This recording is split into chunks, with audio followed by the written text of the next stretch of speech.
Heto na ang mabibilis na balita.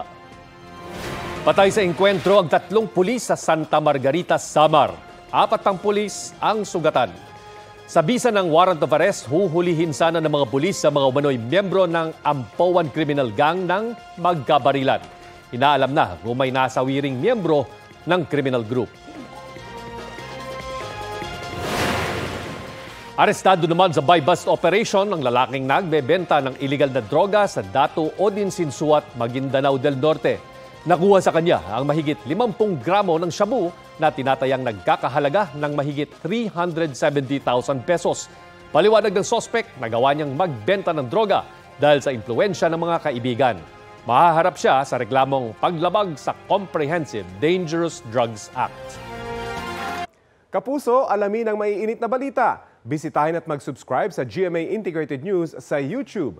Sa mga kapuso abroad, samahan niyo kami sa GMA Pinoy TV at sa www.gmanews.tv.